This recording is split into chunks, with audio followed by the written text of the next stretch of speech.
қатты өрне.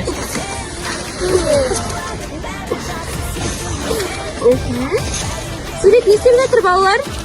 Сурет не істеп жатыр? Дұрыс айтасыңдар, сурет қозғалып жатыр екен. Кәні тағы да өрлейікші.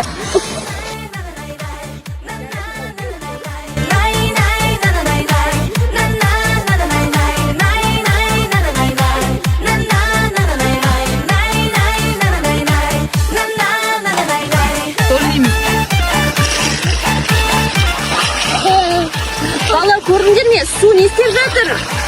Қозғалып жатыр екен, е? Ол Алланың көмегі арқылы.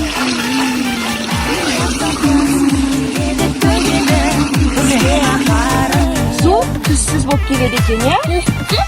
Енді қараңдар, балалар. Бұл суға түрлі бояулар салса, суға түрлі бояулар салса, судың түсі өзгереді екен, е? Мынаны қолымызға ұстаймыз, суға салмай тұрамыз, е? Бұл суға салсақ, біз түрлі суреттер пайда болады екен, е?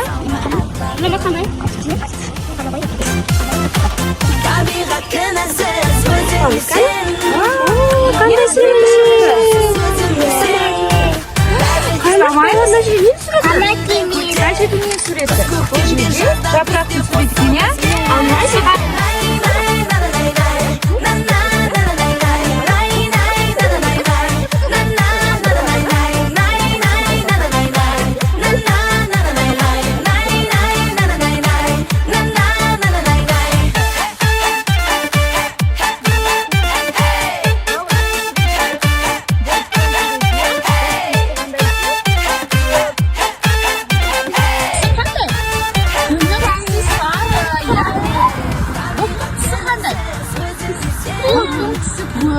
Осы жерде достардың барлығы араласып кетті. Ана жерде бізде күн мен бұлттың суреті берілген, соған түстеріне сәйкес қылып топтардың орындарына орналастырамыз.